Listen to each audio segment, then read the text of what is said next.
No, it's not. Jizz hungry tits. Sorry, Ripley. There we go. You can become a real. Come to me. Do you have to do that every time Ren's over as well? What? Just the camera? Occasionally, yes. Only occasionally, because it's every time we're here. I never found the grand puppets like fuck. puppets because of Carlo's memories. I'll get it.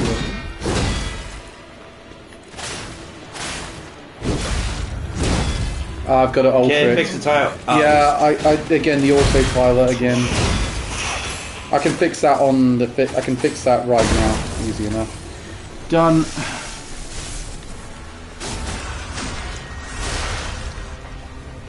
Turns out he accidentally should change it to Ren and Elliot play Liza P. Now that one would be better for everyone because they'd actually get competent gameplay and good conversation. No, it'd just be a bunch of Ren's friends coming out just like, oh fuck off, false advertising.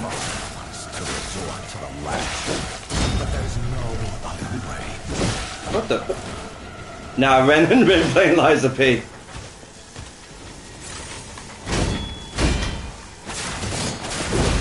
Dear God, that's a terrible future for us all. No, that'd be a good future. The worst future would be Calvin and Calvin play Liza P. It would just be a massive Pokemon conversation followed by an equally massive makeout session. How dare you? You're just a puppet. Nothing more. It's a bit racist. Ah, fuck. I literally cannot change any word of this title without it moving the thing down. Stop doing that! You literally need to just change one word. Yeah, and every time I put in one letter, it stops it and then moves it down like that. YouTube is a very functional site, everybody. Come to me. How much of the stream would just be Calvin talking about the Pokemon trailer today? Well, I'm not. I've only what?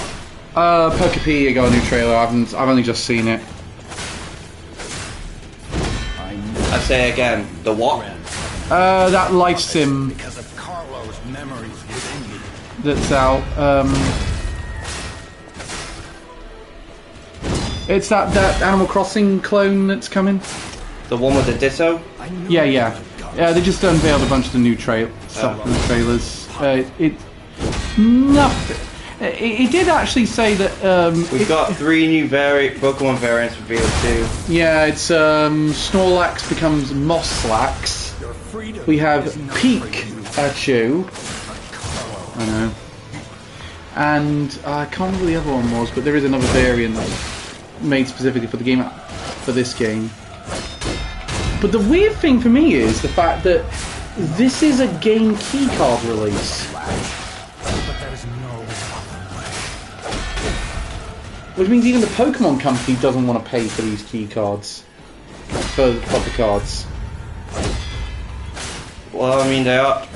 Well, I mean, this is the Pokemon company we're talking about. They hold the biggest IP in history, and yet they want Grass Snorlax goes Pikachu and French Smeargle. Wait, wasn't he already French? He's even more French now. Oh god, did they give him not only a berry, they replaced his paintbrush with a baguette? I see if I've got an image of it. That was a joke, not a request. Yeah, I mean, again, this is a Pokemon company. The company that, despite holding the biggest IP franchise in history, makes everything as cheaply as possible. Again, Perfect proof of that. Perfect proof of that. The games still don't have fucking voice acting. that's a real weird one for me, especially considering in Legends of the they actually have the characters sort of lip sync with the dialogue. So at that point, it's like, why are we not having dialogue? Why are we not having? For God's sake, they have active cutscenes. like not just the ones we have to like press A for next line, like actual cutscenes, and yet no fucking voice lines. Like we even have dialogue in Zelda games, spoken dialogue in Zelda games now. We have Age of Imprisonment where the main protagonist is actually vocal. Yeah, I mean, that being said, I mean, I would further go down the Zelda approach where it's just the major cutscenes get the dialogue and the rest you're fine. That'll save you a bit of dosh. I mean, I actually... The one thing I will say, though, as well, is with the way Legend CA looks, I don't think that was on the cheap. That's the case of you have to... you have to get this thing running on Switch 1 as well as Switch 2. Incidentally, I did actually... Okay. Well, counterpoint. Legends Arceus looks way better than this game. I'm not sure it does. I think it's more that Legends Arceus has a more distinct art style. I mean, yeah, that looks better. I think the biggest problem I have... You're just coping hard trying to defend the fucking Pokemon company. Oh, it needs to be made cheaply so it can fit on Switch 1 as well. Have you seen Metroid Prime 4 on Switch 1? I haven't seen it on Switch 1. I've seen like the footage we saw. When we saw the first trailer was apparently on Switch 1. Yeah, that definitely was Switch 1. That game looks good. You can't say, oh, it needs. Counterpoint, yeah. Actually, yeah, you can't exactly say, oh, it needs to look cheaply because it's running on Switch 1. Even then, it's a Switch 1, not like a fucking Xbox 360. Well, the thing as well about it is as well, I just found it amazing that the problem is you can't make it look like Pokemon Snap because it's on rails. That's on rails. This has got to be an open environment. My thought process will be, what does Gen 10 look like when we get that? That's when they're going to make a game specifically like this with the Switch 2 in mind.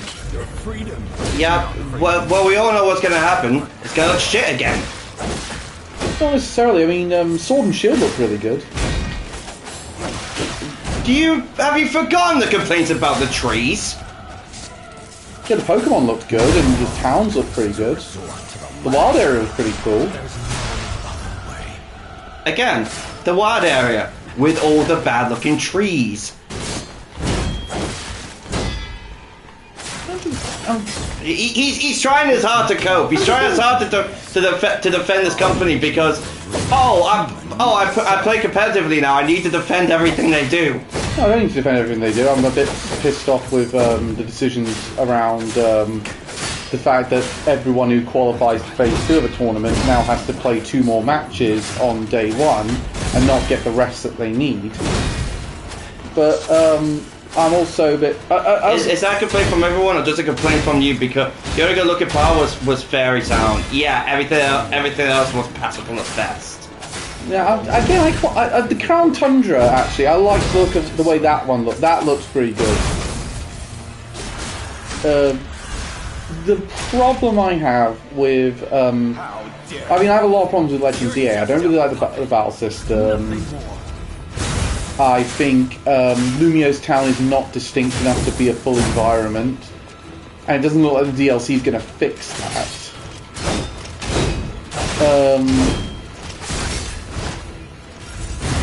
The place is now.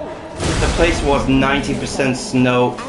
Standard wasn't high. So standard wasn't high. The standard wasn't high. Sorry, dyslexia hit me there. I couldn't quite read it. The place that was 90% snow. The standard wasn't high. I mean, Sword and Shield. I'll freely admit that game does. Skull and Violet. I'll freely admit that game does not look very good. That game sucks. I thought on Switch 1 it sucks. It's really good fun to play though. Like, it doesn't look very good, but the gameplay is there. Here's a hint as to my thoughts on it. With Pokemon Sword and Shield, I played the game for fucking dozens of hours after I beat it.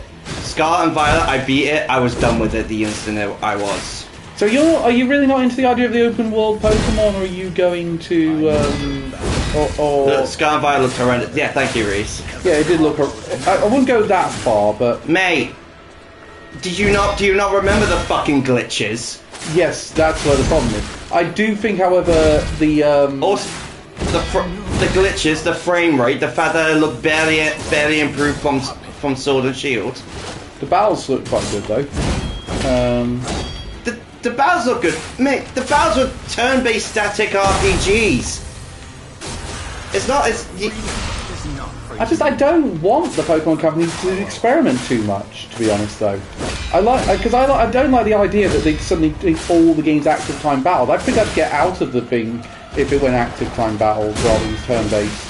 I'm not saying that. All I'm saying is just Pokemon Company actively try to make your games look and feel good, and like you're at least trying to do something different rather than just same as usual. But again, I like the usual. Well, in all fairness, you're fucking nostalgia blind over a lot of things. I'm trying to think, which Pokemon game I've not liked this gen. I didn't like Brilliant Diamond and Shining Pearl. There was no point for that game to exist. Well, yeah, that game sucked. Like, I didn't like, God, I wasn't, that being said, Sword and Shield, after I beat the DLC, I really did not continue much with that. I did, I enjoyed it. Mostly because I enjoyed the Dynamax battle, I did not enjoy the Terralize battles at all. Because they instead had like the battles happen in real time rather than like sort of the main turn-based style, and it fucking sucked. They're usually just the gameplay loop, which is fine, but the games looked and ran terribly. Yeah. I'm wondering though, what is Gen? I'll be interested. What does Gen 10 look like when we get to that one? I mean, it's not really a good entirely good defense. Yes, it's bad now, but you know what? Gen 10, the next game, that might fix it. Like say Champions now. A lot of people have said Champions doesn't look very good, but again, with that one, that's got a bit of wide range of systems. They've got to get that on mobile phones, for God's sake. Which I know is not the best excuse, because we can get Resident Evil 7 on mobile phones. No, the best excuse is just don't put it on fucking mobile phones. What is the goddamn point of that? Because they want to extend out the idea of... I doubt they'll put that much effort in as a bare minimum fan base back, to get the fan base back. I feel like the Champions point... The point of Champions is they want to get as many new people in as possible to make money off the video game championship events. I'm sorry, try and get as many people into Pokemon as they can? It's Pokemon! But it's more they want to get as many people into the competitive scene as possible. Yeah, I'll say it before, I'll say it again. The competitive scene makes me feel... I see the competitive scene and I think, that'll ruin my fucking fun. Yeah, that's... the problem is I don't know how they're making money off Champions, because they've not said it's free to play, they've said it's free to start. And I don't understand how that's going to work, because they've already confirmed any microtransactions that will be in the game will not be to do EV training for the Pokemon. So where are they making their money? It's like that. You can't say it's a subscription service, because that's not a free start thing. Where are they making their money with this game? That's what I'm interested to know. One, which we will we know based on. Fuck, it's doing this already. As Pokemon fans will buy Gen 10, no matter what, since Scarlet and Violet was broken at release, and that was one of the best-selling games in the franchise.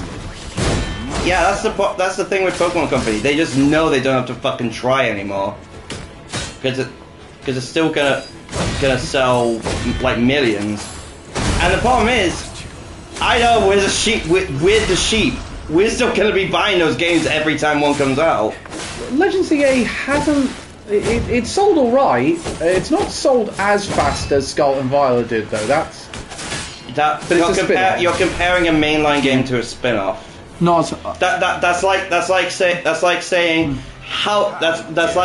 oh, Triforce Heroes didn't sell as much as A Link Between Worlds. It's I think Legends Arceus though sold a bit better than it did.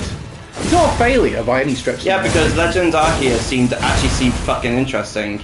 Even from the trailers of this game, I was like, oh yeah, they've not cooked on this one. I feel this one's coming in fucking raw.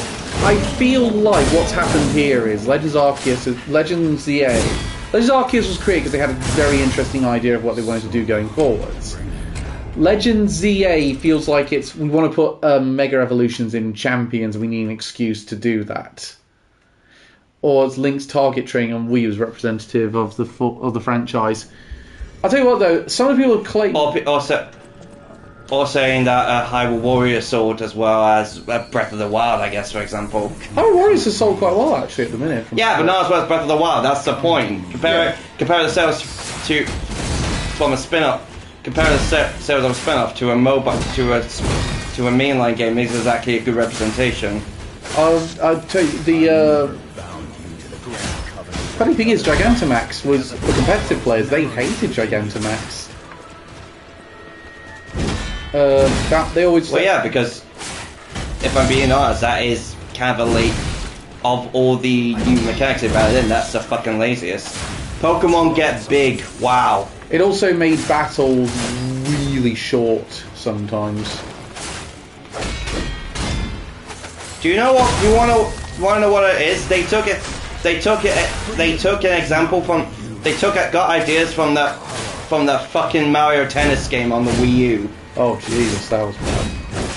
Basically, just make new mechanic. Guy get big.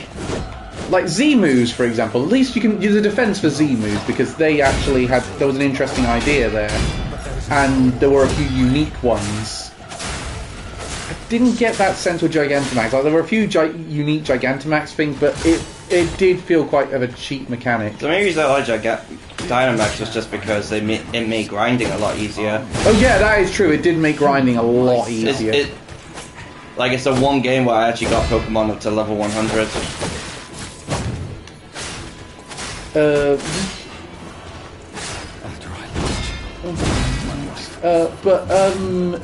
I have seen some people online though try to claim that Legends ZA was a failure.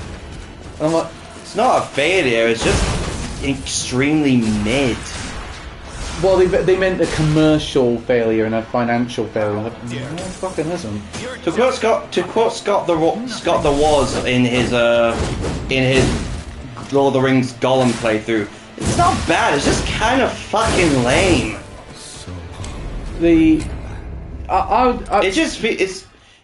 does just feel really lazy. Well, when I was doing that Learn to Play event, I wouldn't go that far, but I would. It is way lazier than Arceus. It's almost Scott I was second best selling get fucking hell. With 27 million copies sold, only beaten by Red and Blue at 31 million.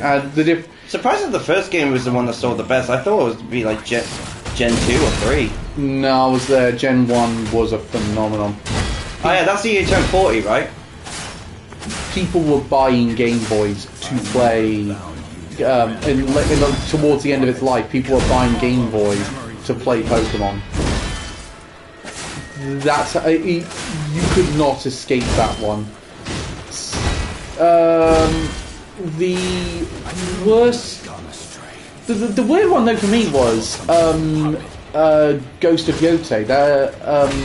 That's people have been claiming online that's a failure. Feels more like DFT constitutes a small sale of the game. Yeah, it doesn't feel. It doesn't feel like it's been like this full-on thing that they wanted to do. It just feels like this is our excuse to get Mega Evolutions back. No, I would more say it was just, Legends Arceus. Oh, the first Legends game was a surprising hit. Quick, sell this one. Quick, make one really quickly so we can bank off it. Well, the funny thing is, the other thing I was thinking today actually was, if you why are my balls so small? It was if you play Legends Arceus, you motherfucker, I'm pumping out all these jokes. You're just ignoring it, going. So anyway, back to my nerd talk. Fucking laugh. I'm doing. My material was wasted on this audience. I should be up in the Apollo opening for Russell Howard at this point. So actually, that would be funny as fuck. I was actually. You have long range with that. I was thinking you don't need to play Diamond and Pearl to really get Legends Arceus. You could jump in straight into that one if you wanted to. They don't really tie that much into Diamond and Pearl. Legends ZA is a direct sequel to X and Y. And I kind of feel like, how much of this are you actually going to get if you have played? Again, Carl's secretly autistic, and you won't convince me otherwise. For fuck's sake. You say that? Excuse me. You say that like it's a bad thing. I'm not saying it's like a bad thing. You are working with two autistic people. You run an autism company. He's ableist. Everyone, he's ableist. Everyone point at him. He's ableist. Can I point out, I've actually brought this up to my mum, and she said, well, people have not seen your development history, so it probably would debunk that opinion. And yet your family is still going to be convinced. Everyone who sees you is convinced. Well, did you get my point though? Like, you really kind of need to have played X and Y to proper get Legends EA. No.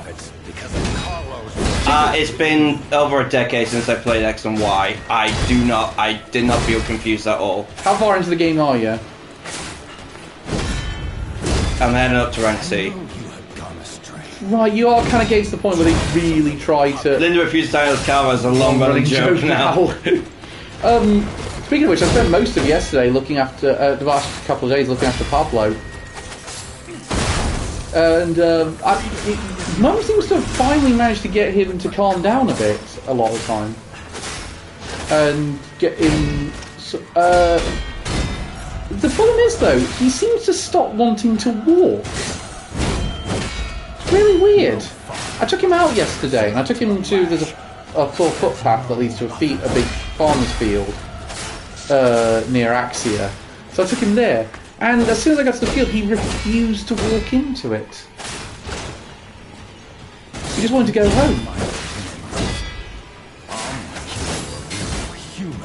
Oh, I just had that effect. Jesus, Linda, how effective was that method then? And can I teach you to lead you at all? Maybe then she'll stop fucking trying to climb on me all the time. Well, one of the things she does is she confines him a lot of time to the kitchen area so that he's not, he can't just run out of the house. Yeah, that's what a lot of pets do. Yeah, so Pet owners do, right? yeah, so he's so they put up this gate area. I thought, oh, he won't be too bothered when you know he's got separation issues. Oh, you won't be too bothered when Mum goes upstairs to go to the toilet or something. So, because I'm in the room with him, and he's still whining. Yeah, they do that. The point isn't like, oh, they're on their own. The point is that their favourite human isn't there. When, like as I keep saying, when my dad goes outside, Lilo goes in the front room with me and whines. Oh, yeah, I've also had to see a glimpse of Ripley because I was thinking, where's Ripley gone? And I'm like, oh, there she is. She must be well. Is she well behaved on trains? Yeah. Thought so. She's my sister's dog. I wouldn't take her out if she wasn't well behaved. Oh fuck. Ah, damn, didn't charge up for long enough. Shit.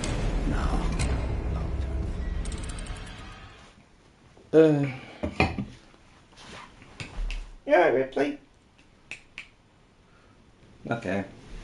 Okay. She's eating. She might be. She's gone into a bit of a food coma, probably. Oh. Yeah. You can become. Haven't been putting on weight, have you? You look a bit loafy today. Come to me, my son.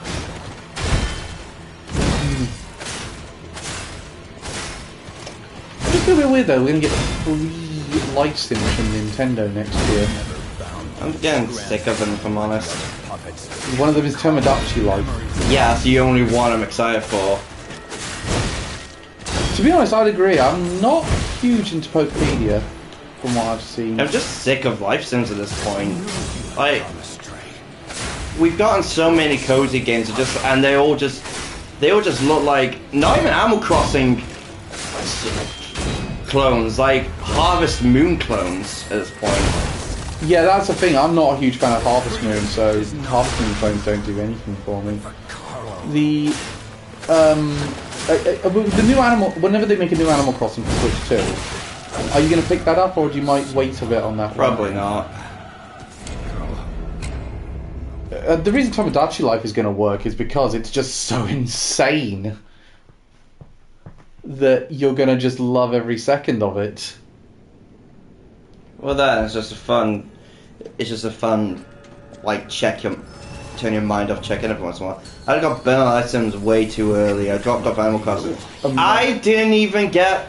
I don't think I even got like my third villager. I just checked out of that game really quickly. And yeah, I played that thing for like a year non-stop. I never bound you to the Grand Covenant. Well, you are a millennial. Millennials seem to you are like an older millennial. They seem to really like those licensing games. Which is funny because I normally don't. Like a game I can't stand are The Sims. Oh, I like The Sims. What's wrong with The Sims? It's just they give you this idea that it's really dull half the time for a start. And it gives you the impression that you're going to be able to control the characters' lives. And all of a sudden, they don't do what you tell them to do. Is that because you don't tell them to do anything? No, I tell them to do things, and they're like, "No, I don't want to do that." I'm like, well, what's the fuck? So I'm either bored or frustrated.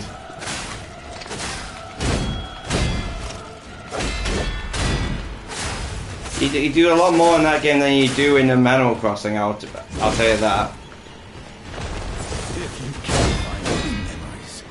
And what do you do in Animal Crossing? Shake trees, try sell things to capitalist Nook.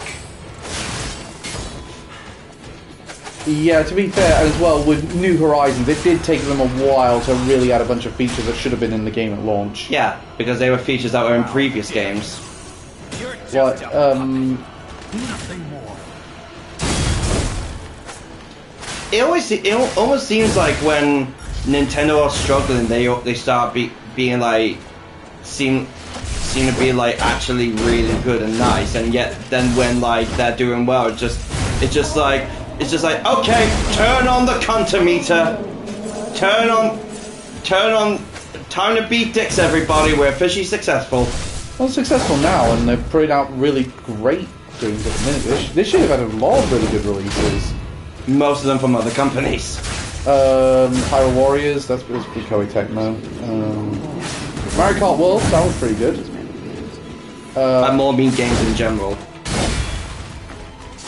I'm gonna be honest. Of my top 5 games of the year, Nintendo. I don't think a single one of them is from Nintendo.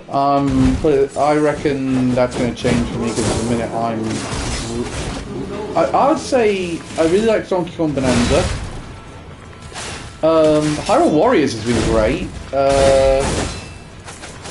Put it this way, I've done a demo of Kirby Air Riders, and if that full release is as good as the demo, I'm really going to like Kirby Air Riders. Well, I mean, you are Nintendo's bitch, let's be honest, you'll like almost anything they release. And before you try telling me you're not, look at your walls.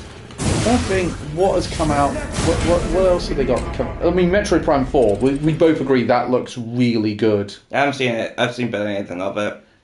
Incidentally, because we're going to get the Game Award announcements soon, I'm probably going to do I've not decided yet whether I am or not. I'm probably going to do my final prediction for the 6 nominees tomorrow on Professional and Professional. Oh my god! We're on the edge of our seats. See if I can beat last. The thing is, to beat last year, I've got to get all 6 right, and I can't figure out what the 6th one's going to be. Annoyingly, I think. What do you think? Okay, game I'm wondering, is this caught the zeitgeist enough that it might get the nom? Arc Raiders. Multiplayer, yeah. Do you think that's nominated for Game of the Year?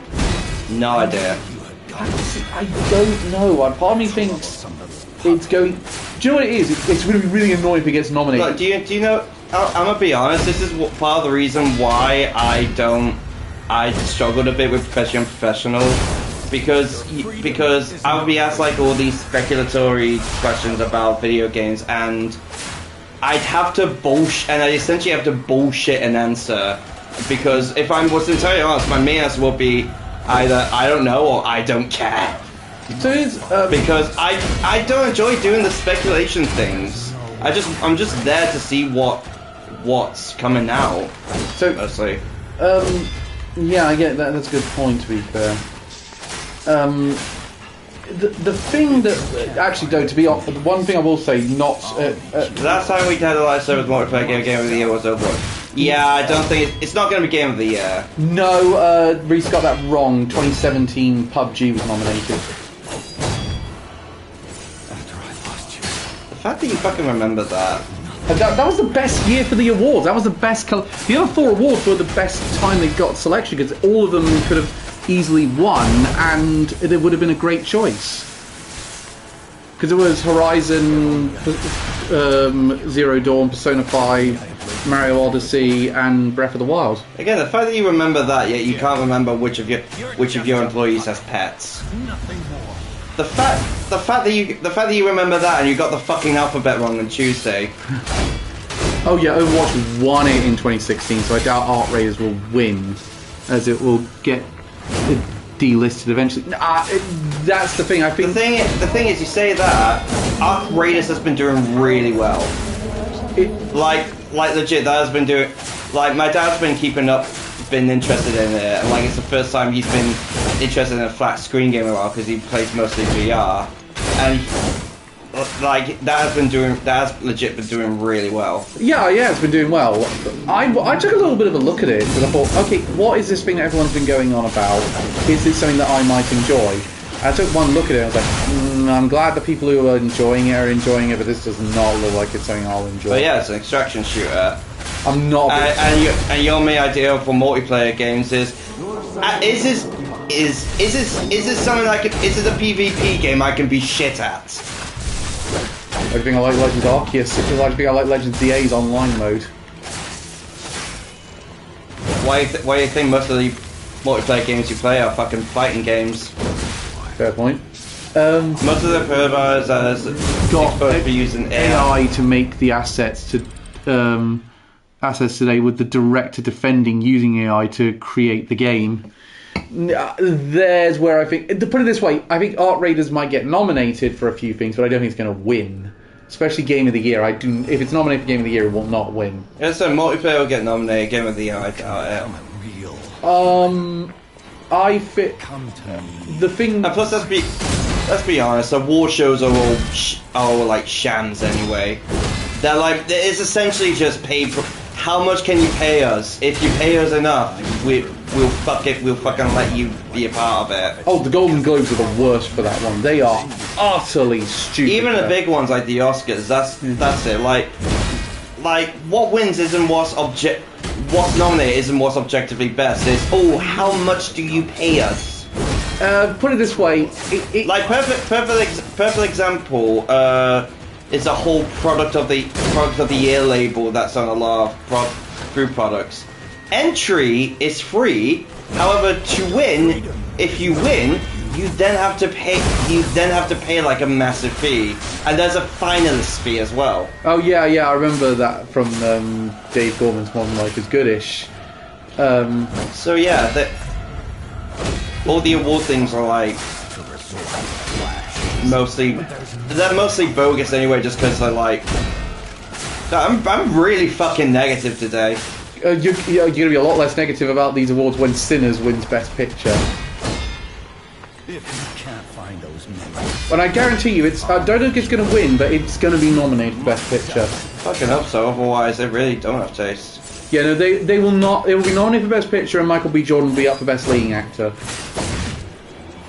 Other than that, it's going to be technical categories. Maybe Ryan Coogler for Best Director. About time he got nominated, if it is the case. He's a great director. And he's made his best film, well, you could consider his best. Oh, Ren's seen the film now as well, and he loves it. Good.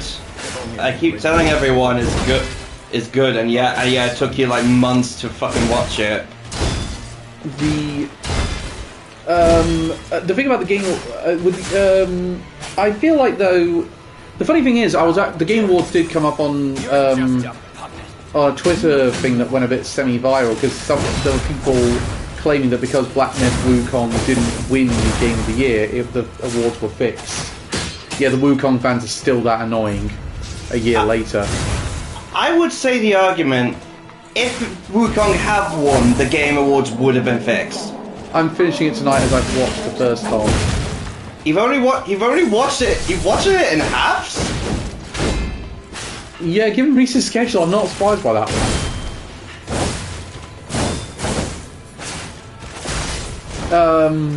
I also suspect at least one of the songs will be nominated for Best Original Song.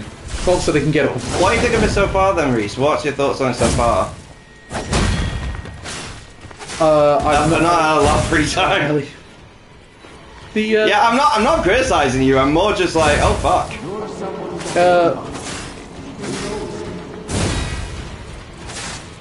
It's amazing we got 2 great vampire movies in the space of 12 months. Well, not even that, because in... Less than 12 months. Less than 12 months, yeah, because Sinners came out in like April, didn't it? Something like that, so yeah, like 4. And it feels like both are pushing the boundaries of what you can do with a vampire movie. The irony being that the first example, Nosferatu, is probably the closest we're going to get to a one-to-one adaptation of Dracula. I'm enjoying it as I go into the Vampire Detective. Ah, you're into a fucking good part then. You've seen like all the songs, some of the songs then. Yeah, no, he's not. I was gonna tell you now, Reese. Stay for the post-credit scene. It is a fucking tearjerker. Yeah, no, it's that post-credit scene is fantastic. It's just that sense of it just perfectly bookends the movie. Yeah, the blues are great. Hell yeah. No, I've said it before and I'll say it again. You can't be a true metalhead if you don't appreciate the blues. Yeah, blues is awesome. That's what I think I Lied to You is going to be the song that'll be nominated for, and should be. Ah, fuck. And should be the song that's nominated for Best Original Song.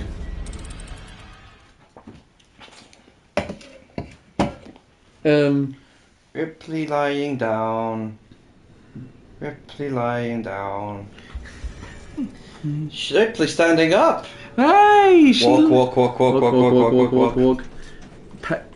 Beg for attention. There's a and she's going to get crossover from Dust Till Dawn by Tarantino and by Tarantino in a sequel.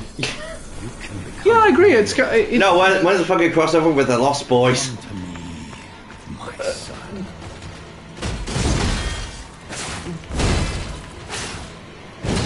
Sinners coming to Fortnite when? Oh, don't give them ideas. They will do that. No, give them more ideas. It'll be funny. Actually, I'm gonna be honest. I'm at the point where if anything is added to Fortnite, it just makes me laugh now. Joe, the funny thing is, I bet you that would be the one reason Amy would actually spend money on Fortnite. Yeah, she likes Fortnite. She plays it a lot. Ah. In all fairness, my uncle plays Fortnite quite a bit. Yeah, I don't put it this way. I don't dislike. You've grown. You don't dislike Fortnite. You've grown every time there's an announcement. No, I dislike Fortnite. I don't dislike people for liking it. Because yeah, fair play. That's to you. I'll bring up my case why I don't like Fortnite. Destiny just unraveled Star Wars. I did not know Destiny was still getting regular updates. Oh yeah. Destiny is a big money maker still. Well, yeah. Everyone keeps trying to copy Destiny 2 at this point. I think he meant Destiny 2 is getting a Star Wars crossover, but well, yeah. Obviously, I meant that. We're not going to be fucking getting updates with Destiny 1. That game's dead in the water. But the problem is its body is still floating. The Mafia. They called up the Mafia thinking they put another hit. When I said it had, cops were very confused. See, the thing is, there's so much content in Destiny 2 now that I just think I'm gone too far. I can't really get into it now. Yeah, well, I say I mean the franchise as a whole. Right. I mean, I knew what you meant. Clearly, Calvin didn't. Because what do you mean? Just they added some new ones. When are they going to fucking add Crash Bandicoot? That's only 3 years old, right? Again, Calvin's autistic point proven. Oh fuck, doing well, walkouts, man.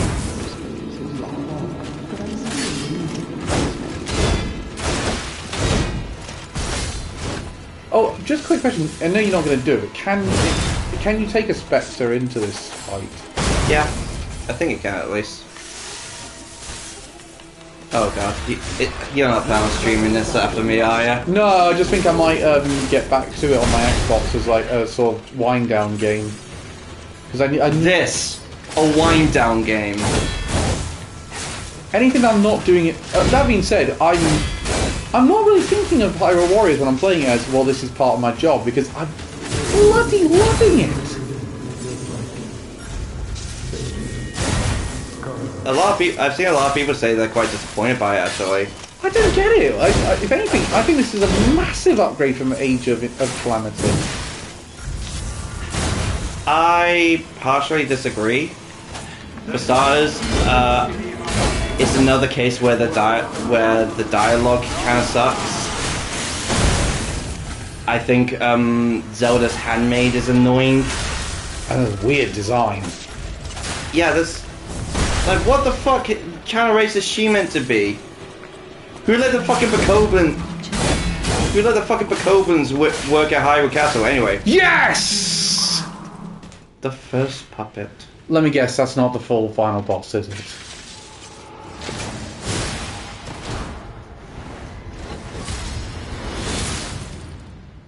Oh no, we died. Well, that's a bleak ending. She's secretly half Goron.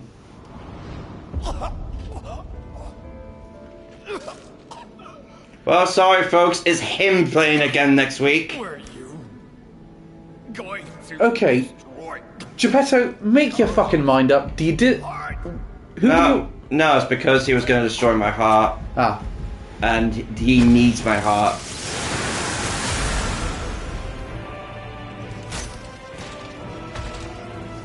You need something to cover an hour and 15 minutes. Unless you want to go back to the DLC. Nah, this is the end of the game. We're about to reach the credits now. Ooh, you don't look so good. Yeah, neither were you if you were stabbed through the stomach. Yeah, to be fair, it was that weird train ride. Don't take the express route to London, kids.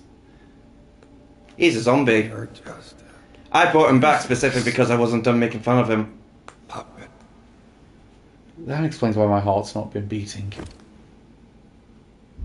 Nah, you just never had one. You're like the Grinch.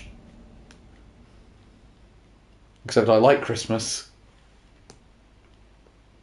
Despite the fact that you say you don't like dogs wearing Christmas jumpers.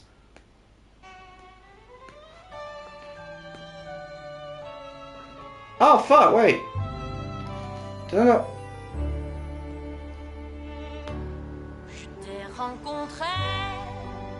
There's meant to be another ending. I don't think I made myself human enough. Okay, that explains why. Basically, the other ending is you bringing back Sophia by giving your life for her, to her. Go on, sing French. Do it. You started it. You have to continue it. No, I'm out of it. No, you have to do it. You have to continue. I'm bailing out of this one, folks. Fuck you.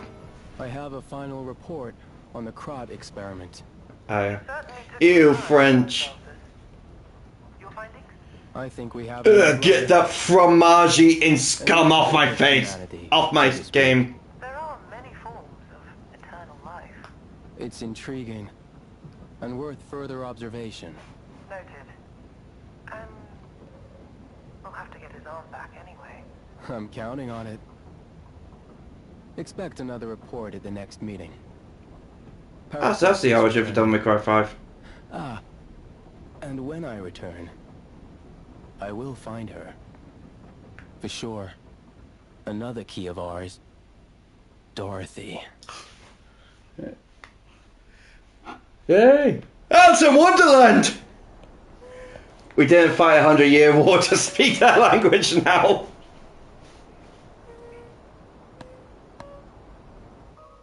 I mean, that's a cool, like, little sneak preview for the next one. If we ever get the next one. Starlight playthrough. Oh, or I could just... Yeah, I could do more than DLC, actually. I could just go back to the hotel. I didn't realise that. In all fairness, when I beat this game first time, I think I went straight to New Game Plus. Alright, if I still go to my game next week, man. But yeah. I beat... Oh yeah, I can fight bosses again now.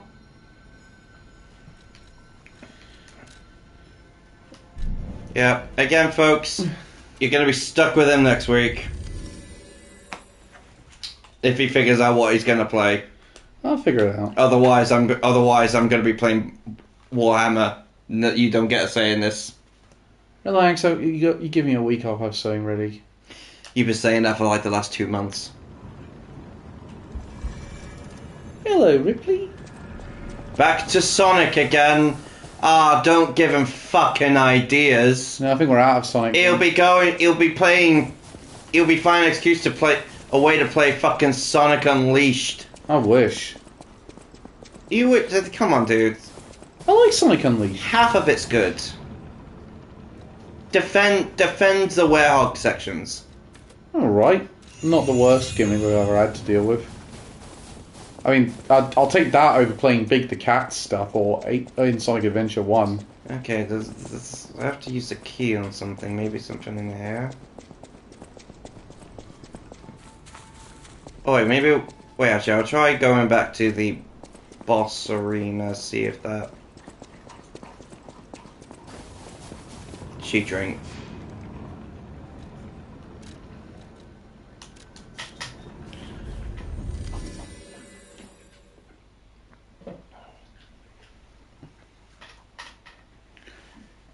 Okay. Is there anything here I can do? Hello, Ripley. Good girl. Wait, I didn't use the thing, did I? Oh no, I didn't. You're a happy I can get one sec. Actually, I'm gonna. You're a happy little dog, aren't you, Ripley? No.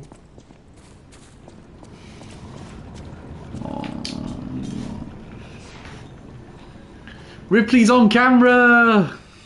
Briefly. Just about. What? She's just happy to be fussed. No, I think she's just happy to be acknowledged. Acknowledge me! Never and never again. She's better than this. Okay.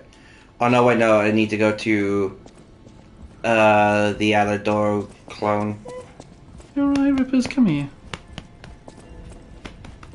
Oh, did I scare you? Yes. I'm Hugo. I shit myself. This whole thing has inspired me.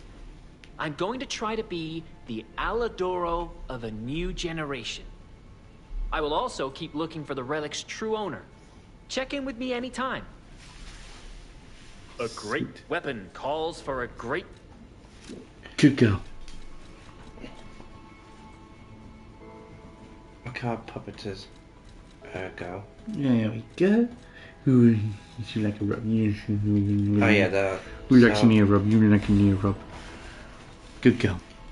I never actually used the Nameless Puppets weapon. I'm gonna give that a try. Good girl. Yes, you are. You're a good girl. Might as well.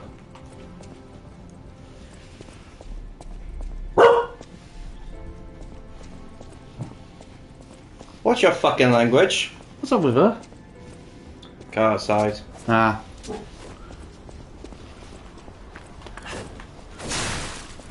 Alright, same as normal. What's this one? Ooh. Oh.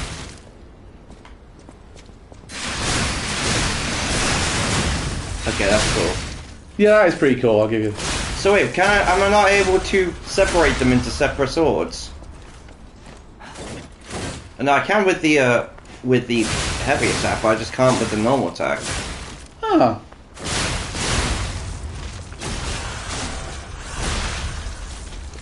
Alright, what about the other one I got? What about the claws?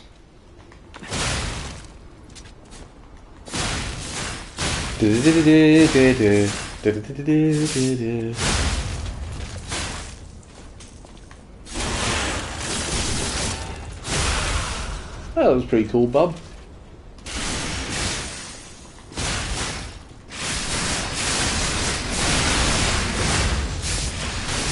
That's cool.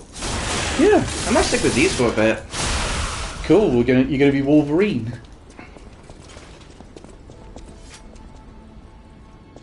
This isn't Marvel Rivals. I'm sorry, but Wolverine's a character famous for using claws. This isn't Marvel Rivals. Got it. Get your fucking So Total much Caliber. It's all because I just want to say that's why I should make sure. Can I upgrade them? Yes, I can. How much can I upgrade them now? Up to 4, okay. And now I'm gonna swap back to the bow.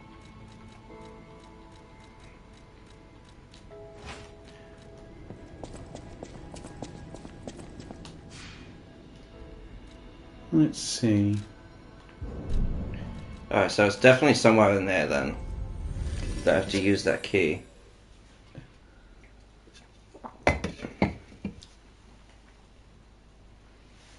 Okay, I think the nameless puppet sword probably uses strength anyway, while this uses technique, so it's definitely more suited for my builds. Yeah. Sorry for yourself.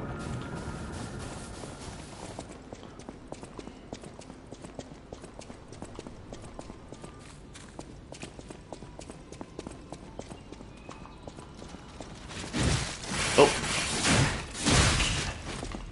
Hello, androids from Atomic Heart. Glad you saw that as well. Just drop kick you. Yeah, so the first one.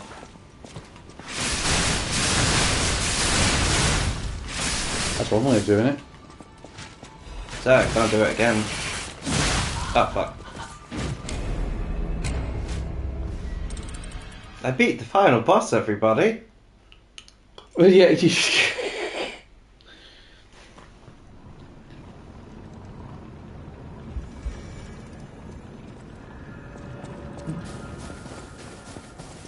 Oh yeah, at some point I gotta preheat the oven.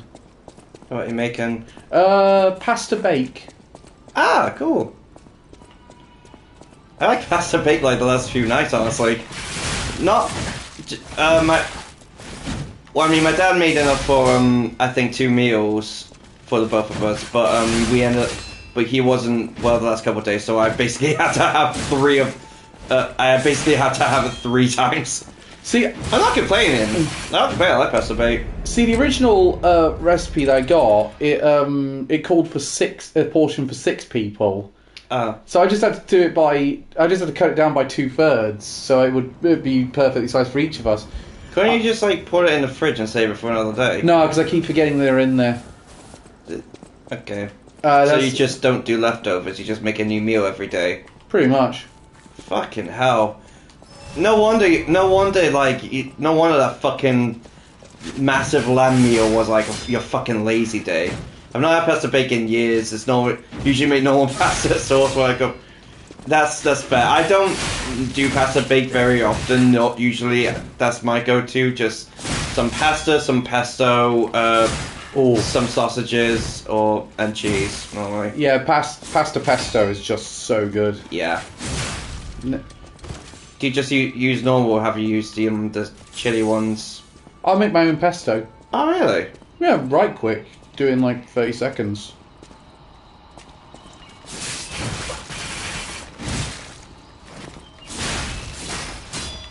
I think my mum's made her own pesto before. Wasn't great, if I'm honest. The thing is, you can be Sorry, very, Mum. you can be very customizable with pesto because you can pick any herb and any nut to make it work. That'll probably be why you can really taste the nut in hers. Yeah, which I know how that sounds. I promise you, no one nutted in my mum's pesto. I should point out, the perfect balance for me is 70 to 75 grams of the herb and 30 grams of nuts. So if you do... The best one I think is basil and almonds. I know pine nuts traditional, but almonds it makes it really creamy pesto.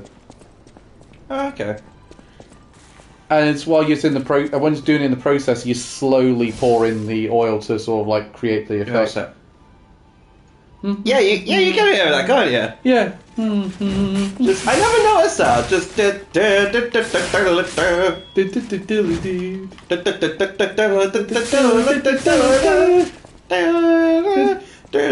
Oh, I think I forgot. I almost forgot. I was watching. I forgot my penis. Why do I have the strap-on version? What should I come pre-equipped?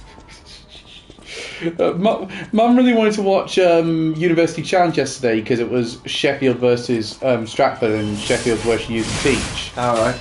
And Sheffield absolutely annihilated them. But there was a whole bonus round where I was like, oh, if Elliot was here, he would have creamed it, because it was on Brandon Sanderson and the Mistborn I series. do not like that word. I do not like that word where he said he would have creamed it. Just, bro. Yeah, but they did a whole bonus section on Brandon Sanderson and the Mistborn series. What was the question? It was mostly about like what the metals mean and do in the Mistborn series. That's cool.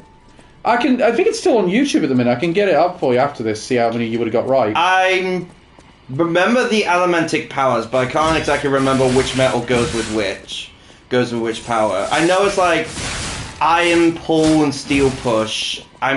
Zinc is one of them. Aluminium's one. They make their Mistborn has its own metal called atium, which is really cool. It basically lets you see what an opponent's gonna do like 1 second into the future, which is pretty cool. I think they got 2 out of 3 of them right, if my memory serves me. Ah, they've got taste then. Yeah, no, What the fuck? Who the fuck? Actually, the first person to swear on British television was in University Challenge. Alright. It was Miriam Margolyes. She got one wrong, and she went, oh fuck! And he had to sort of really work around it. The second time ever was when Rosie Jones on Mock of the Week said, "Morning, cunts." Oh, that was so fucking funny. Just the way she committed to it. I saw her in Manchester, Piccadilly. Oh, really? Yeah, I was waiting for you for a gig. I spotted her. Oh, shit. Which gig was that? I can't remember which gig it was because it was a couple of months ago. A couple of months. I think it was in September. We didn't go to one in September. It could have been Partway Drive then. That was like just at the start of October. No, it's not part. It was before Partway Drive, but after Wacken. No, we didn't go to. Partway Drive was the first one we went to after Wacken. No, we did. We went to no, we did. We went to see.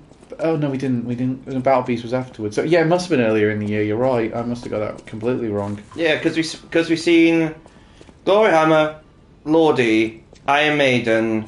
We went to Wacken. Glory Hammer. It was Glory Hammer. I remember now. Oh, Glory Hammer. Yeah, because that was Jesus Christ. That was like start of the fucking year. Yeah, no, I got that wrong. I thought it was.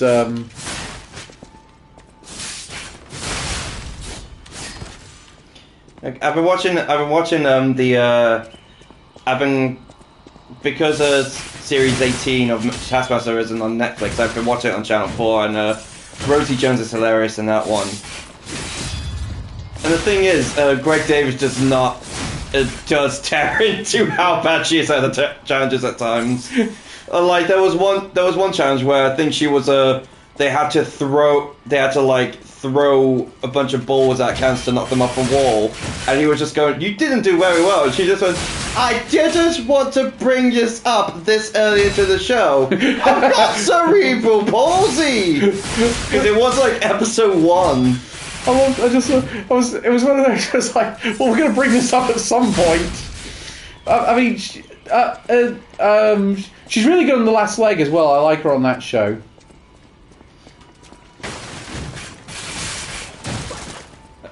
I jumped right into that foot.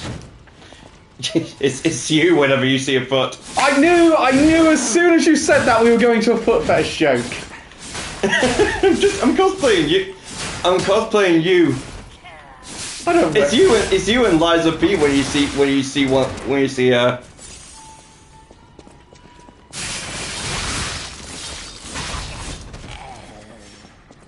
love the way he sounded when he got oh. I'm not mad. I'm just disappointed.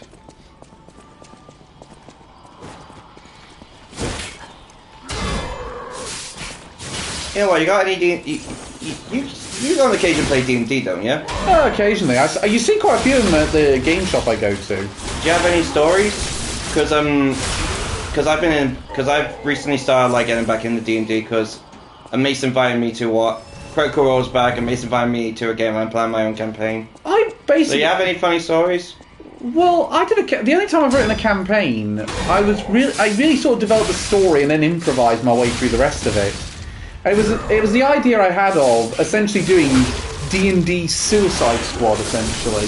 Huh. Because the idea is these nations are so at the brink of anything could cause a war, that in order to make sure this nation doesn't get an upper hand, they have to send a group of adventurers who are made up of the people of different nations and races in order to this thinly veiled aspect of unity that's not really there, but they pretend there is, as a way of saying, well, if you guys get caught, then we can deflect any blame on us, and therefore.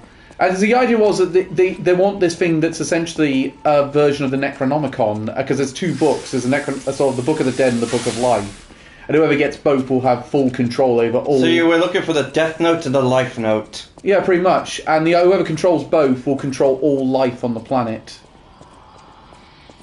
The idea I came up with for mine is basically I basically came up with an urban story. So like it all takes place in a single city because on the outside world is essentially being ravaged by lightning. I like that idea, yeah, because it's sort of not quite. It's sort of a detective / mafia story a little bit. I like the ideas you have there. I think the problem I have with you do occasionally. The thing is, if you go to D&D events. Now in game shops, you have to sign in with the companion app that you get for like Magic the Gathering and stuff, because Wizards of the Coast obviously run both, so they want to sort of keep track of these events. And it was basically I just did I did the. How far did you get into that campaign then? Well, Ren knocked down, destroyed a house's structure, and they had to run out with a map to a dungeon location. He rolled a 1, so I improvised and said, "You've accidentally knocked out one of the beams to the house, and the whole thing is collapsing."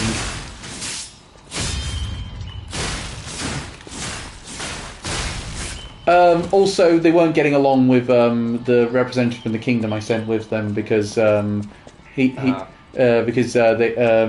of the campaign people kept insulting his wife.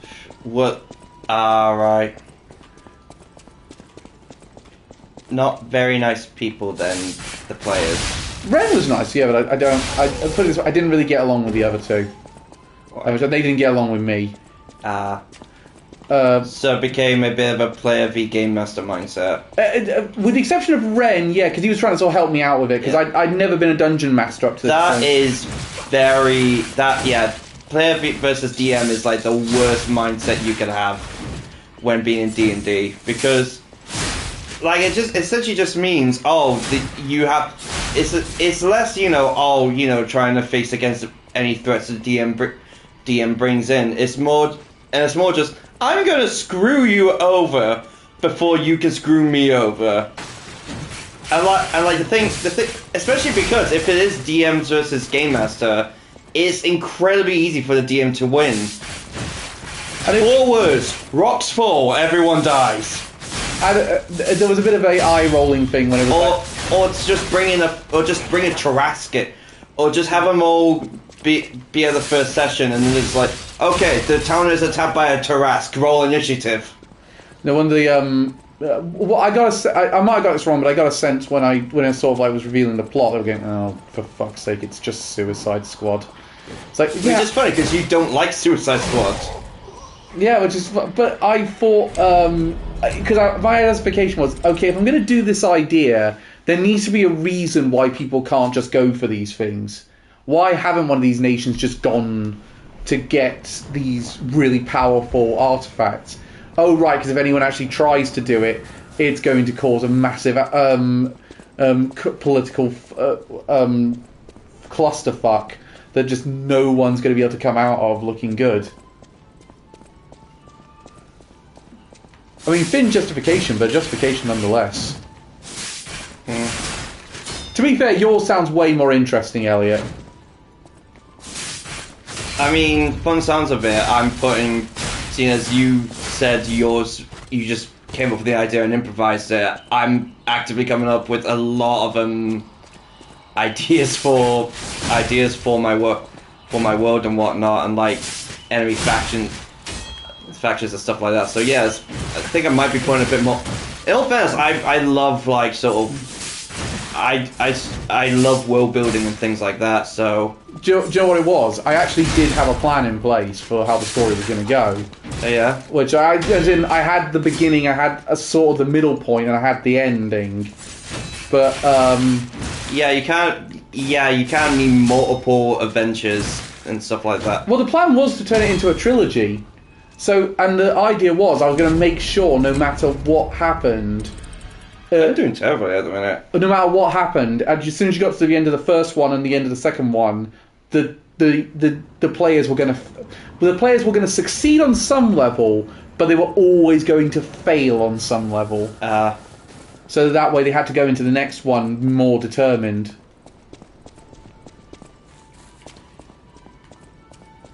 Meanwhile, I'm just sort of... And then we lost contact with them.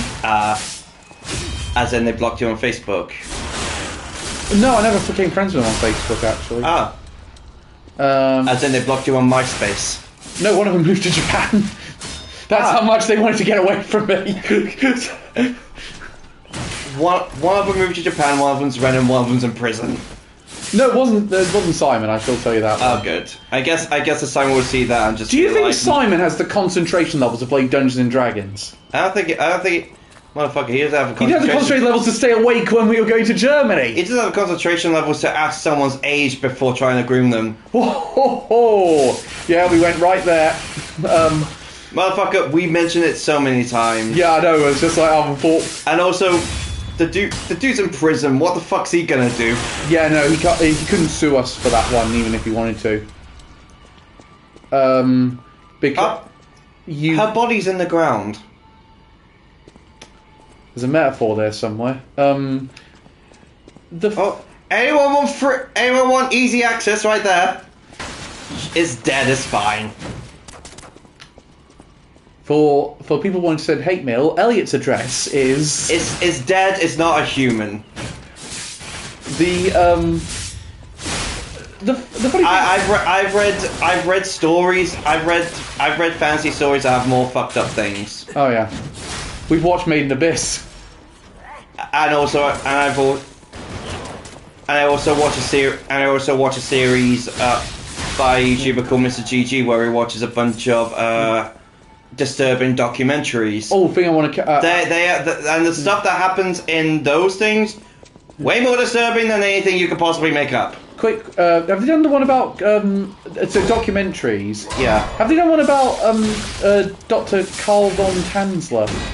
Which one's that? He's the guy... Fuck off.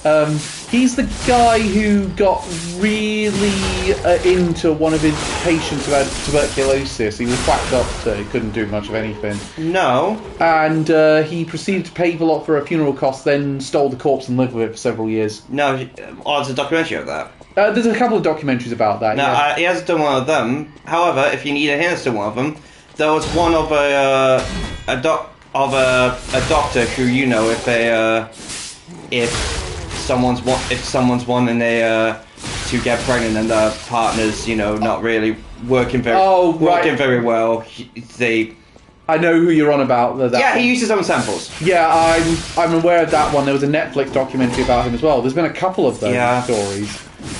There was also one of someone who had to of someone who had to type with someone with, I think, cerebral palsy, maybe something a bit worse, but he had to type out everything to be able to speak, and he had someone to help out.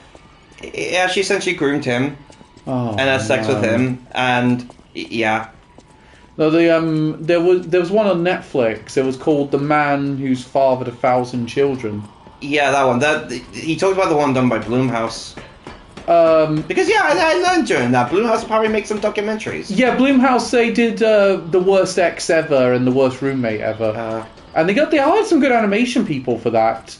Yeah, because you know what, I will say this about Blumhouse. They are a bit mixed when it comes to their movies. I respect the living hell out of them because they are essentially the people who sort of started the new horror boom. I agree. I've got some respect for Blumhouse. Plus, especially as the CEO, Jason Blum, does actually seem like a legit nice person and seems excited for whatever project he's making. The problem I do have with... they have made some real crap, though. Like, the Mystery Island reboot they tried, that was a terrible... No, I was thinking Truth or Dare. Truth or Dare, that is a terrible movie. Yeah.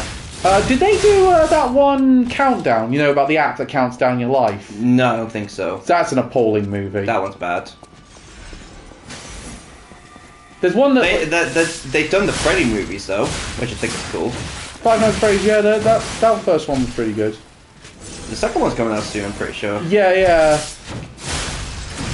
I mean, hell, they made the actor of the live-action Shaggy relevant again. Matthew Lillard, yeah. Yeah, Matthew Lillard, that's it. Do you know what I found He's fun. Sure. He's done a couple... I think he's working with Ice Nine Kills to do, like, a whiskey company. Do you know which I think is really fun. You're the guy who played Freddy in those movies, Freddie Prinze Jr. Yeah. I didn't find out until recently. They also did the Whiplash film, didn't they? I can't remember if they did. don't think I've heard of that one.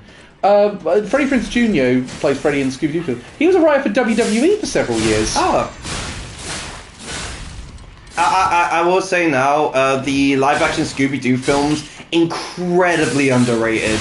I think those films are legit great. I agree. They are really fun. The first line I think of is, I needed that too. You're pushing a luck, Scoob. I mean, come on, they're done by James Gunn. There's got to be some quality there. Yeah, because what James Gunn really realised, right, we cannot do a straight up Scooby-Doo. Let's kind of make fun of the fact we're making a Scooby-Doo movie. Yeah, I mean, you also have Sarah Michelle Gellar in now, so that's definitely... Yeah, Sarah Michelle Gellar. I mean, anything's going to be improved if you have Buffy in it, let's be honest. You get Sarah Michelle Gellar in it. No, she is in one of the worst movies ever made. Which one? Southland Tales. Have not seen that. Don't. He does. In Star Wars, along with his wife, who played Daphne in the live-action Scooby-Doo. Oh, that's good. Oh, wait, Sarah Michelle... Okay. Yeah, Sarah Michelle Gellar's moved into that series now. Oh. There's one of my... Where the fuck is this gate or something? I think it was up where you were going, mate. Maybe, but that's like quite a trek. Well, you've missed the shortcut several times. Like, you're going round a bit when you can just go straight in. If you go to your left when you go through past this bit, you're... yeah.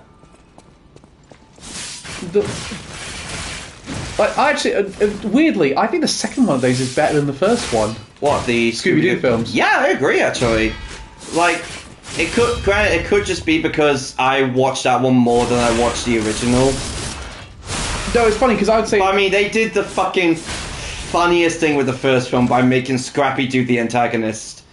They took the worst, like the most hated character in Scooby-Doo history, just made him a fucking the villain. That's great. Do you know what's funny? That's one of the reasons why they had to change actors for the role that Rowan Atkinson did. Really? Yeah, Rowan Atkinson's role was originally going to be done by Tim Curry. Oh. And Tim Curry turned it down because he heard Scrappy Doo was going to be in the film.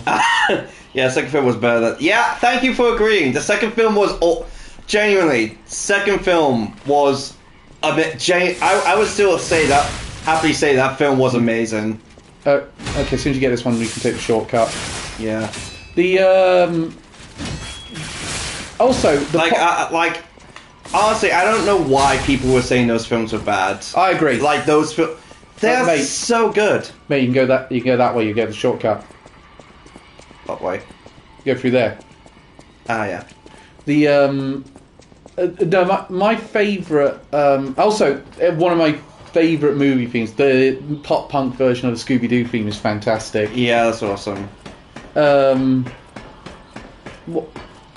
If we did a good, the bad, and the weird live action adaptations of cartoons, and we could leave anime off the mix in this one to make it fair. What the good is we're going with Scooby Doo 2. Yeah, well, Scooby Doo in general. Yeah. The bad, Alvin and Chipmunks. Specifically, I want the second one. Wait, actually, shall we go with them or the Smurfs? Smurfs are way worse. Smurfs 2, specifically. Yeah, Smurfs 2, because there was no reason to do... And wait, what's a weird one we could do? You could say a Garfield, maybe? But that's not that weird. Garfield 2, specifically. Yeah, for weird. Because that one's fucking... Because you know what, that film is bad, but it's more than anything fucking weird. No, I've just thought it, Rocky and Bullwinkle. Oh, fuck yeah, that's a thing. Like some of the weirdest cameos, like the Keenan and Kel cameo. I was like, wow, that's gonna age like milk.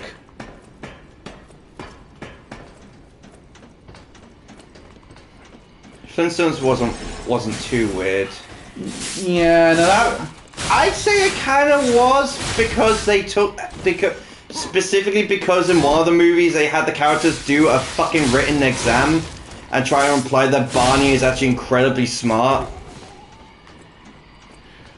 God, that was weird when they had the Flintstones WWE crossover. That was a thing. I would argue Scooby-Doo has had weird cameos. That's also had a WWE crossover. They've had fucking Kiss as a cameo. Yeah. Oh yeah, no, they've had... Oh no, they did WWE twice. Yeah, they had one with John Cena. And then... It's what... The funniest one... I watched a video about where by YouTuber I really like called Crustbag. I was showing him a couple of his videos. Oh yeah. And he said in one of the videos he said it's funny that The Rock went from like being essentially WWE's bad boy to now being essentially the face of a corporate shill. It is kind of funny, that one, which is funny because one of the angles they did when they turned him into a bad guy was him being a corporate shill. You either die a hero or live long enough to become a villain. The thing is, though, he is gifted on the mic in that company. He was just one of the best talkers in the entire industry.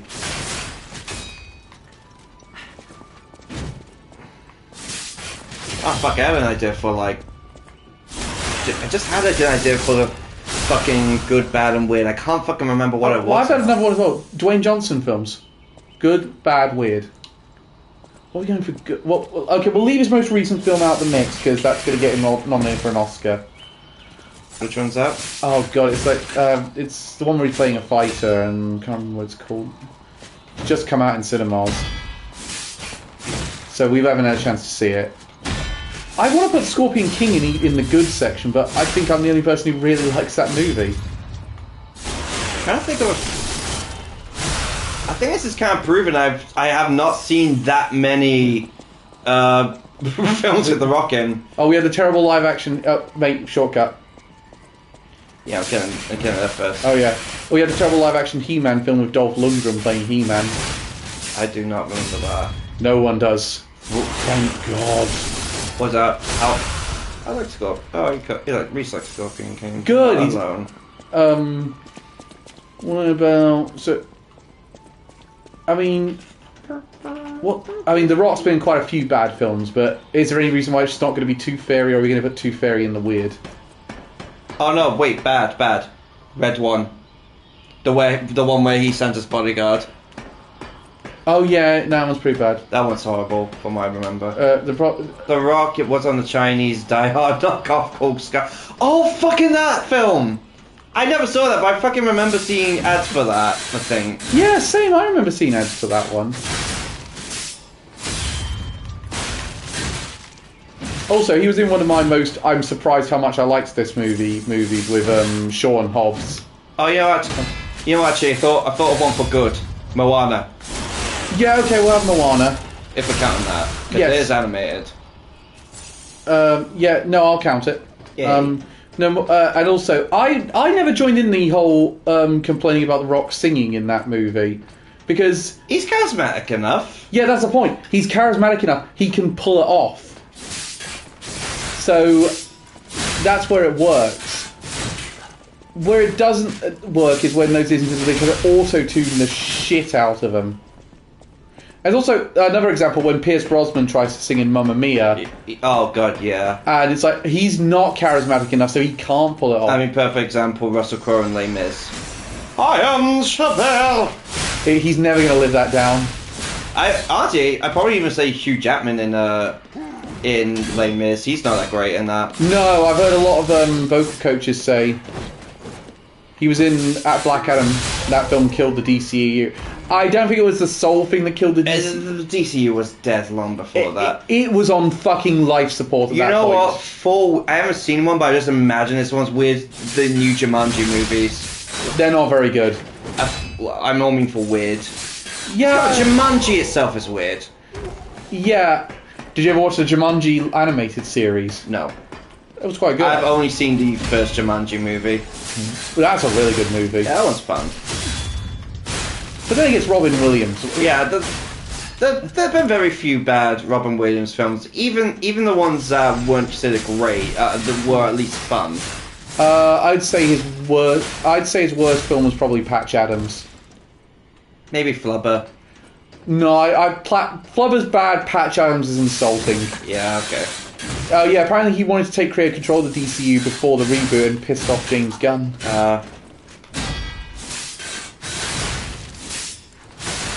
I stand by. I think eventually Dave Bautista is going to be nominated for an Oscar.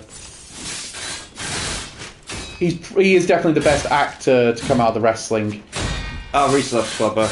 Yeah, in all fairness, I haven't seen it. I just know I've just heard it's not great. Yeah, Patch Adams is really insulting, and no one likes the movie. Even the guy who it's based on also lambasted the movie after it came out. I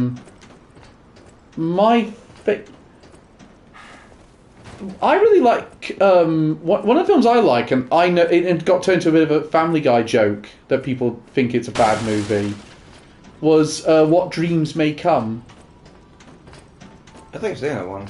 It's a film about. That's Jack. That's where he grew it, where it was accelerated. Oh yeah, Jack. That was even weird. That's directed by the guy who directed Godfather. Okay, I've completely missed the gate, whatever that's meant to be. I'll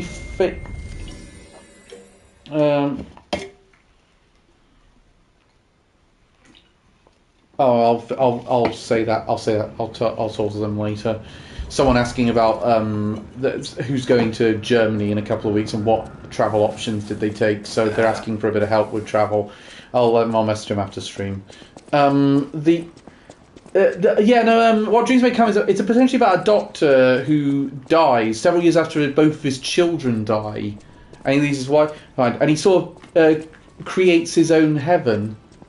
You know, actually, I thought of another fun one. Good, bad, and weird Jim Carrey movies.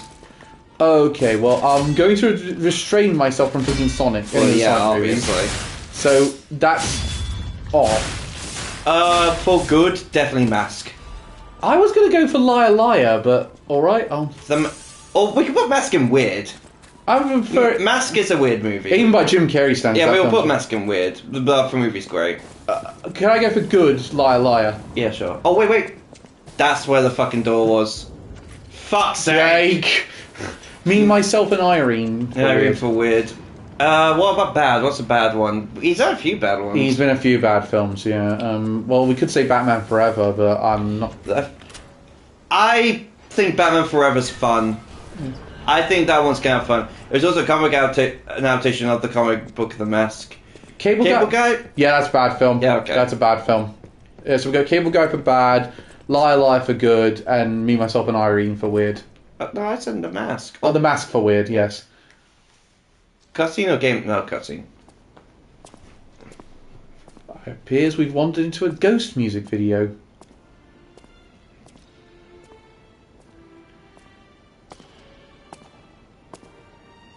Another bit of classical music that's thankfully in the public domain.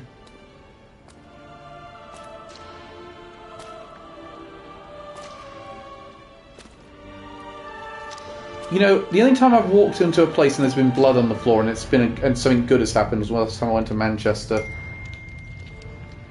Okay, can I be honest?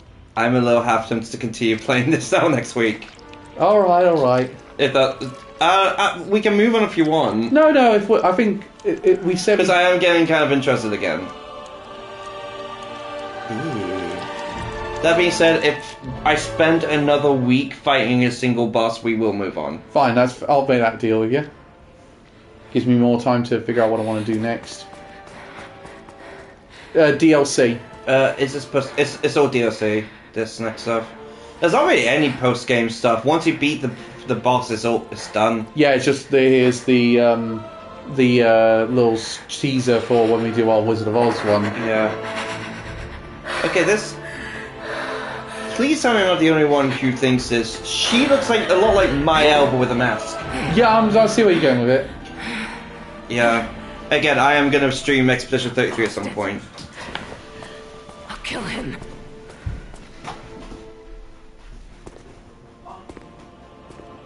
Huh.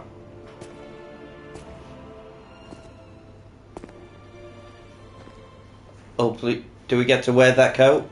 Oh, I really want to wear that coat. It's a fucking nice coat. Please tell me we get to wear it. I love the idea you sound like Donkey from Shrek then. I like that boulder. I like that coat. It's a nice coat. What does that, Ripley? I think she just went into a bowl again. Alright, good girl. You're a good girl. This can't be. Yes! We get it! Okay, oh, wait. Let me, costume. Please let me put it on. Ah, look how fucking snazzy we are now. I'm taking this off. Ah, mate. Fucking hunk alert! Yeah, you have definitely become sexy Dracula.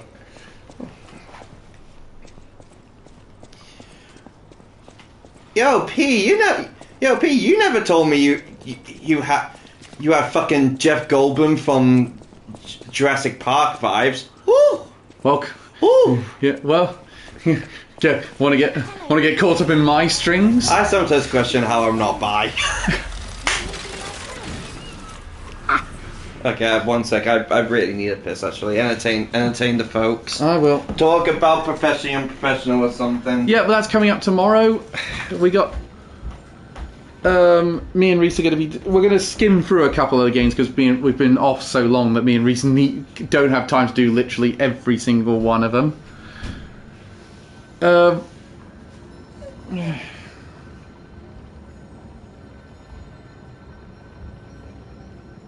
Hello.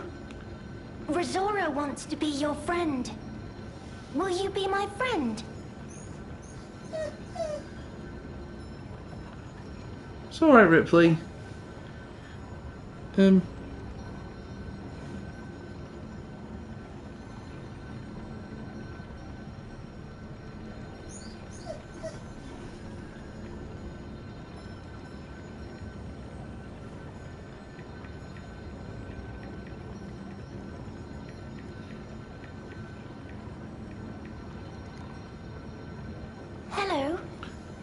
Rosora wants to be your friend. Yeah, I know. Will you be my friend?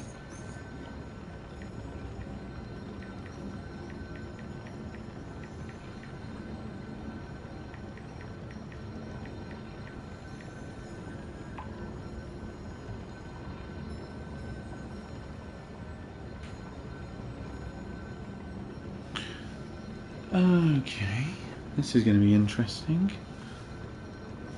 It's all right, Ripley. Come here. Come here. Let's entertain the camera. Hello. I know, Rosanna, but I can't play because Elliot's down. He will answer if you want to be your friend. What? So the thing just kept popping up saying, "Hello, I'm Rosanna. I want to be your friend. Will you be my friend?"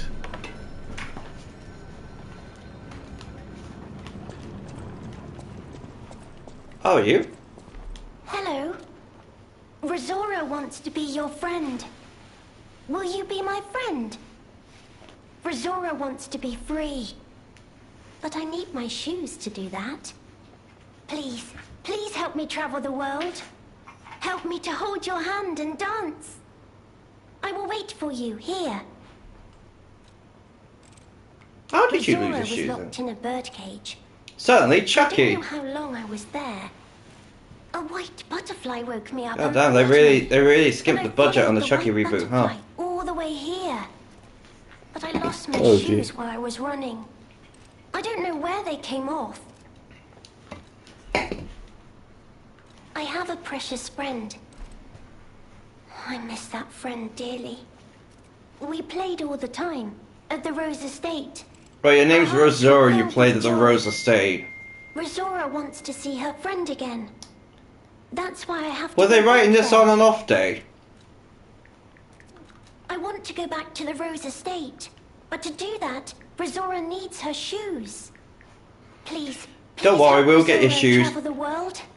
We'll get Help your me shoes, to don't hold worry. your hand and dance. I will wait for you here. Yeah, we waited a long time then.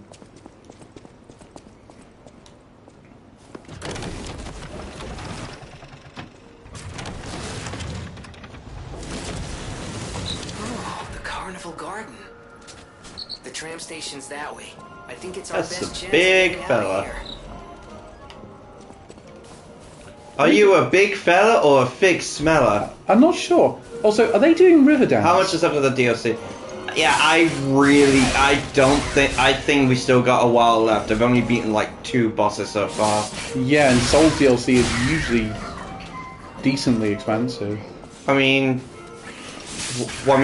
normal Souls games are. I'm not sure what this one's like. I mean, with normal Dark Souls, Wait. Hang on, there's always something when it's that easy to pick it up. There's always something. Insert coin. Welcome to Luck. It's a perfect town. You fucking stole. Do it before me. Keep your feet off the grass, clean your shoes, wipe your face. Okay, when does this thing explode? Now. Oh, now that's what I call a dance number. Come on, let's see your best moves. That's what you call a dance number. It was a cardboard cutout spinning around. How did we learn a tap dance from that? Yeah, well, you say the DLCs are expensive. Usually I think Elden Ring's DLC is like the biggest one. Yeah, that was definitely the biggest one. I mean, because like, aside from that, I think the one that has like the most bosses, say, I think was Bloodborne, because that had 5. Yeah, Bloodborne was a long one. Yeah, Bloodborne had 5. Dark Souls, most of them are like, I think between 3 and 4. Because yeah, Dark Souls 1 had 4. I think all Dark Souls 2s had 3. The first one, Dark Souls 3, had Ashes of Ariandel had 2. 2, yeah. And the Ring City had, I think that... Was it 3? That had 3? I think it was 3. No, I had more than that. Let's see. So we had... We had the Demon Princess, Slave Nightingale. Fuck. Oh crap. No, it had like 4, I think. Yeah, because it had the PvP fight as well. Oh, those always suck. Yeah, to be quite frank, I did not like that boss. Every time they put a PvP boss in a Souls game, it always sucks. It's a weird that I actually prefer fighting other players to fighting the NPC character. That one is not fun. Like, that's the boss I dread fighting the most in Dark Souls 3. Ring City had Half-Light PD. Yeah, I mentioned Medea. I mentioned that. I mentioned the Demon Princess. And Slave Nightingale. Am I missing any, or is that it? I think that's. Well, the funny thing is, I remember the PvP boss in Demon Souls also wasn't great either. Well, I remember that boss, the no NPC boss, was just easy. Like, that's, I think, the main complaint. Like, people say PvP in that one is fun, but the normal boss is just really easy. Oh no, I'm in a WhatsApp group for Pokemon players in. Yeah, that's all 4. Yeah, okay. I wasn't entirely sure. I was. And correct me if I'm wrong. There was only like 2 bosses in Ashes of Valor and Dell, right? Because there was the option. Because there was a Knight and the Wolf, and there was Sister Frida. Demon Prince, Half-Life, Medea, and Slave Nightingale. Yeah. Slave Nightingale is still probably my favorite Soulsborne boss, honestly. But he has a cool design. It's either him or Mesmer or Ludwig. There's so many, like, so tough picking like a favorite Souls boss. Yeah, Ash is only out. Yeah, I thought so. Okay. I'd be upset if I didn't consider that Dark Souls 2 is 3 rather is the one I played the most. Okay, are we gonna? When we're saying your favorite, are we going by lore, design, or how it is to actually fight the boss? Fight. Yeah, Sekiro. Which I think is a shame. I think Sekiro would have been really fun with DLC. Fuck. Whereas, for just how memorable it, because I was gonna say for how memorable it is, I'd probably pick Melania, but she's a right ball ache to fight. I honestly, after fighting her more and beating her more times, I've actually come to really like fighting Melania. If we're talking base game, Elden Ring. No, my favorite. Morgott the Fell King. I would go with Morgott as well. Morgott. He's really fun, and he has a nice. And I quite like the whole method of cheesing his big attack when he goes to his second phase. I don't think I know the cheese. I just fight him normally. You have to, in your special flask, you have to have a specific one that you drink. If we're talking like best boss by design, either Radahn or Rykard. Yeah. Though if we're talking DLC, yeah, Mesmer. It's not even a contest. Mesmer is a cool fight. What about Oh wait, reset something. He said if she didn't heal on hit, I would enjoy Melania more. Yeah, that's like the main problem I have with her. Just the fact that she does heal every time she hits. Otherwise, I think she is a really fun boss. It's also why I don't. When people say they thought that they couldn't beat her without the mimics here, I don't know how. That's just more healing revenue for her. That's just another healing source for her. Which is funny because the only time I've beaten a solo was when I used it. Again, I don't know how. Godfrey's sick. Godfrey's cool. Godfrey's so fun. I don't know about you. I prefer Godfrey's first phase to a second phase. When he becomes Honolulu, I'm not a big fan. No, my least favourite boss fight in base game is Commander Niall. Godskin Duos. Godskin Duos fucking suck. That one sucks as well, but it's been improved a bit by some of the patches. I like Commander Niall. I think he's fun. That was the one where I really needed Reese's help the second time I faced it. Is it bad to say, I think, first playthrough, I beat him on my third go. Second playthrough, I beat him on my first. You know, it's funny that we got Reese in to be the newcomer when we were doing our Elden Ring review, and now he's really into it. I don't know if he's really into it. He's got the platinum for it, but I think that's more just... I don't know if that's because Godskin Duo was so bad, I wanted to change it. Yeah, that's... I mean, in all fairness, you really should focus on vigor before anything else in Souls-like.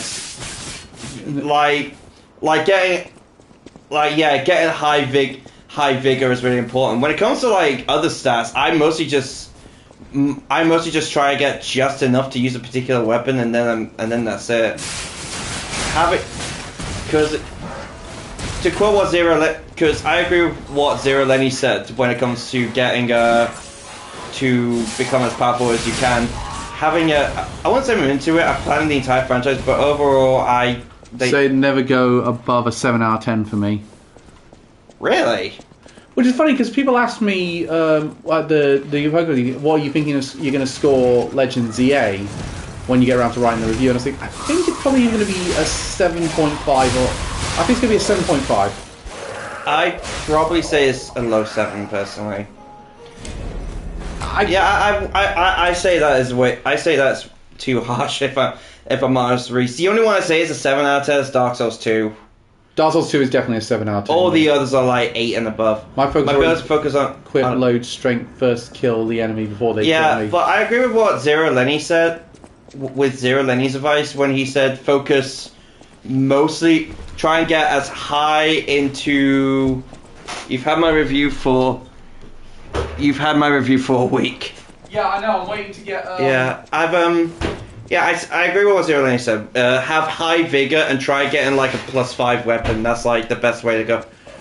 Yeah. Because when it comes to stats for me, I usually try and level myself up enough to get to be. Oh, fuck off! You point. Fuck off, Pinhead. He can't. We're calling Pinhead. He's on this. Try and get as much as you can. He climbs up there when you walk past they talk about 7 out of 10 for me as that overhyped by the gaming community. Oh, you've started fighting words. Yeah, I don't think that. I really don't think they're overhyped. I think like because I like playing games where I'm able to replay them using different builds and different ways of playing. That's like what makes those games really appealing to me, because like. Also, those games have become kind of a comfort game for me. Just like a similar routine with like slightly different methods of getting through them. Well, it's funny because I posted in the Pokemon WhatsApp group I'm in, like the general one, not the VGC one. That I thought the battle system. That I didn't really like the battle system that much in Legends EA, and someone told me to get better. And then you won't have a problem with it. I've experienced everything in the game has to offer. Again, the world. They are overhyped. No shame on those who enjoy them. Yeah, I really don't think they're. I really don't think they're overhyped personally. Like as I said, I just think they're the exact kind of they're the exact kind of things that kind of games I really like. Great boss, really good boss fights, kind of a repetitive formula, but that's the kind of games I like, things that I like in a comfort game. And as I said, doing different builds each time, and all of them being so vastly different, I could potentially play it forever. Oh, for God's sake, as if me and Reese now have to add another item to the news that's just happened. What happened? Literally 13 minutes ago.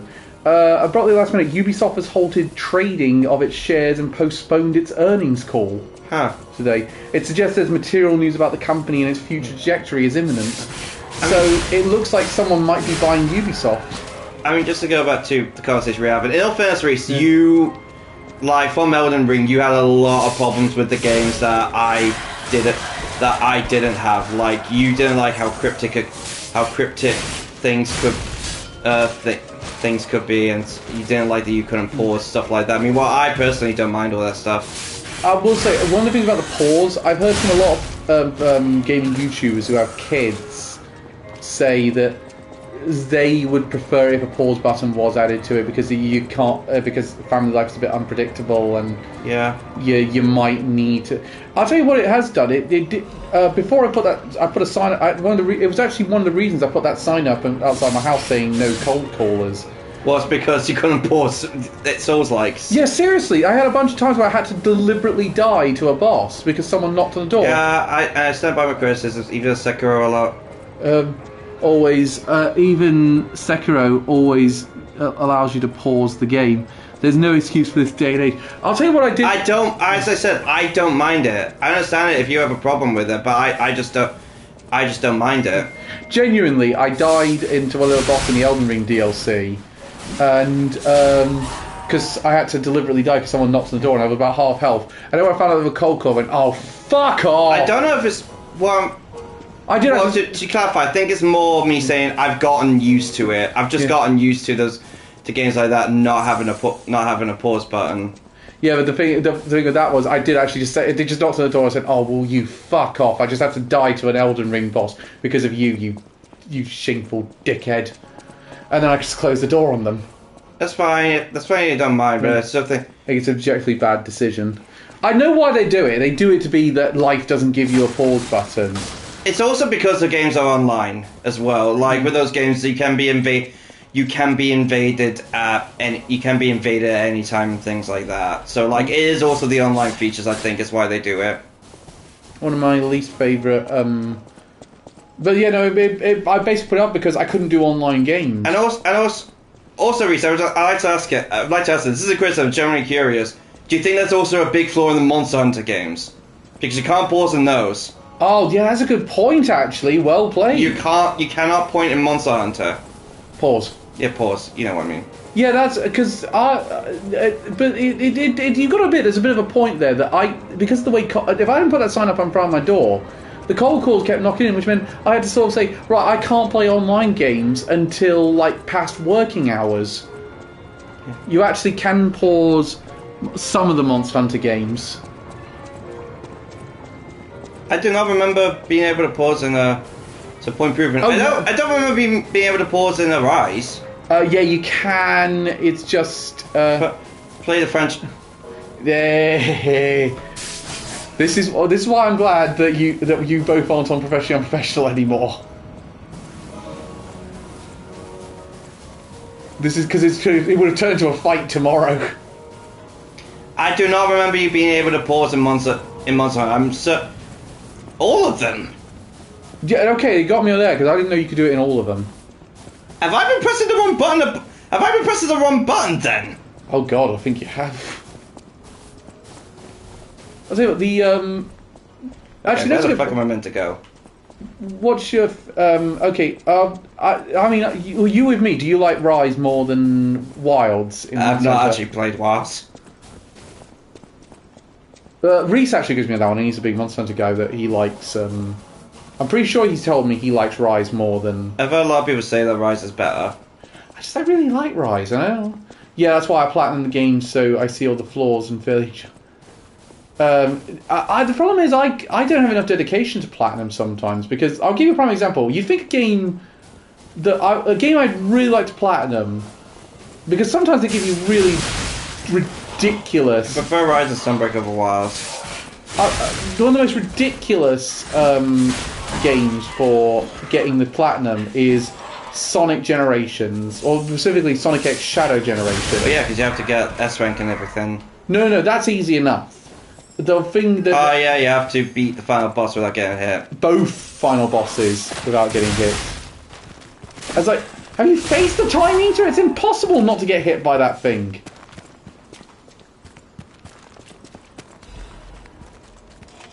I was just like, the rest of the trophies are very manageable. Like getting an S rank and everything, that's fine. Shadow Generations is a bit of a challenge, but it's doable. Yeah, I'm gonna be honest with Reese's jab about playing the franchise. I'm actually kind of like upset by that comment, if I'm entirely honest. Just because, like I said, no criticism. This isn't a criticism. I'm just asking because I'm generally curious. I think he said it more jokingly. And the final boss lasts over 10 minutes in each of the Sonic Generations. Yeah. But I was just like, okay, that is a bit of a... Even then, that's a bit of a fucking harsh comment. I'll take a game I'm never going to... Which I know you might be thinking, you say harsh comments like that to Calvin all the time, hypocrite. But even then... Oh god, I can smell it now. Did you fart? No, of the pasta bake Ah. that I put in the oven. Oh, I love that kind of pasta. Yeah, I said it jokingly. Say it. You got me there. Yeah, I didn't say that. I didn't mean it as a guy. I did say I didn't mean it as criticism. Like I was genuinely curious. I didn't mean it as like a. That's it. I'm putting you both in. That's it. I'm putting you both in the Thunderdome. Whoever comes out alive gets to be. Don't do that. You know it stinks. It fucking stinks in there. It fucking stinks in there, Calvin. Whichever one of you comes out alive inherits enemy amigos from me.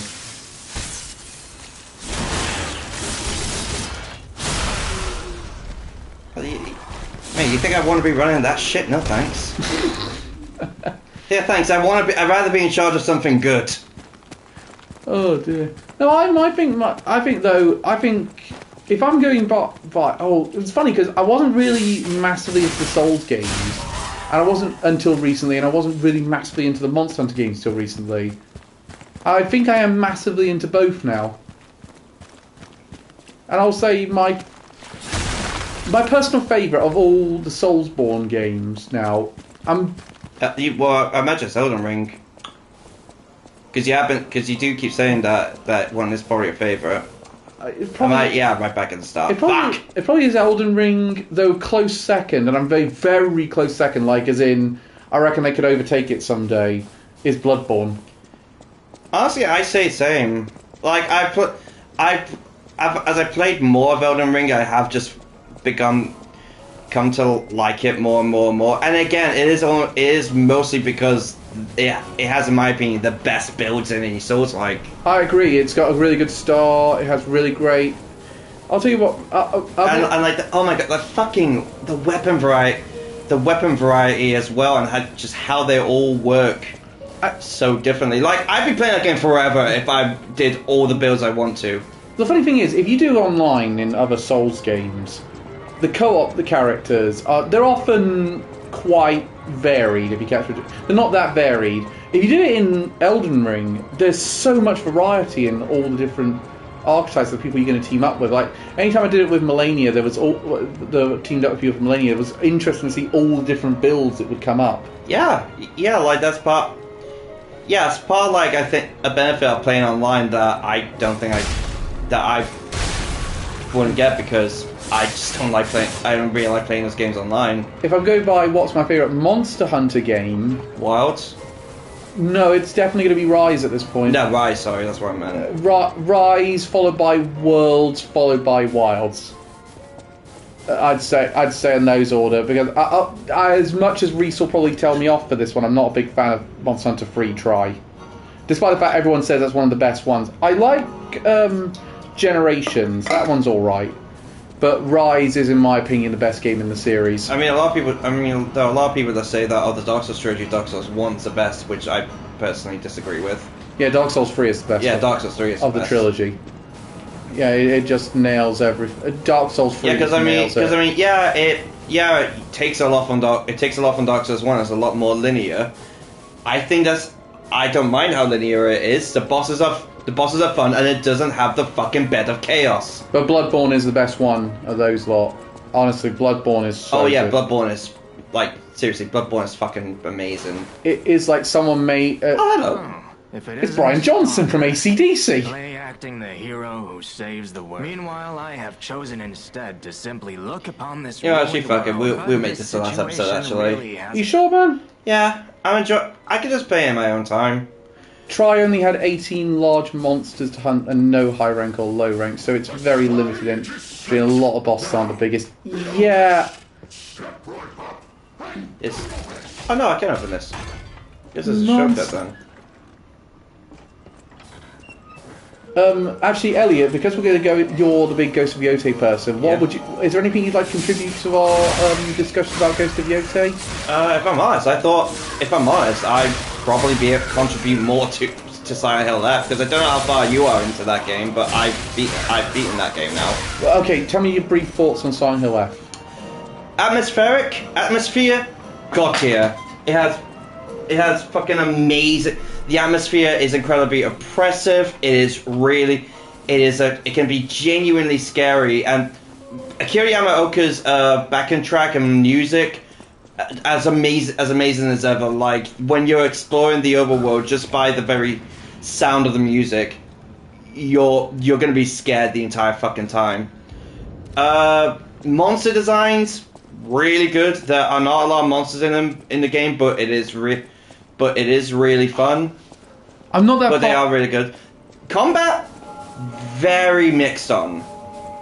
Because on one hand, I can see what they're going for. It's kind of similar to it's sort of normal Silent Hill, but mixed with a bit of Souls-like, because there's a stamina bar, and it's mostly just because there's a stamina bar, and it's sort of focusing around timing and whatnot, but mixed with, as I said, very clunky Silent Hill combat, which I'm fine with. I think honestly, I think survival horror games should be very clunky. I agree. Combat. Problem. Most of the encounters with enemies, you have to fight them.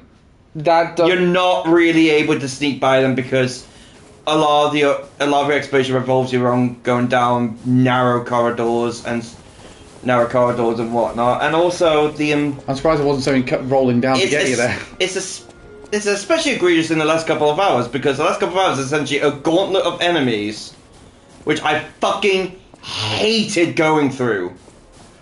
Like seriously, the last couple of hours. Like seriously, the game was like probably a 9 out of 10 until the last couple of hours, because it was just painful going through enemy after enemy after enemy. Yeah. And you just think, why can I not fucking avoid these fights? That's like, isn't that a big part of these games? Only really fight if you have no other choice. My fate. It's just. Also, did they do that thing? I've not got that far in it. So, did they do that thing which other bad Silent Hill games did, where they just crowbarred Pyramid Head in for no apparent reason? No, every enemy is unique. Thank God. Every enemy is unique. They are scary. There's one enemy that to put it simply, is the most pregnant thing you will ever see. Okay. Like the enemies are genuinely horrifying. The game can be scary, but it's just the combat I'm not a big fan of. The puzzles are really good. Puzzles are really fun. There's like one in particular where you have to like sort of discern numbers from letters to like unlock gym lockers, which is quite fun. That's a really fun one. I'm just glad Silent Hill's back. Yeah, definitely. We got Silent Hill back. We got Metal Gear Solid back. Can we get Castlevania back now? I know the anime's good there, and it's really good, but I want a new game. Oh yeah, I need it. Preferably a 2D Castlevania.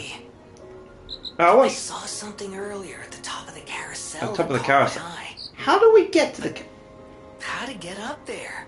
Oh, okay. Right, we go up the Ferris wheel. Got it. Actually we won't, because it is now 7.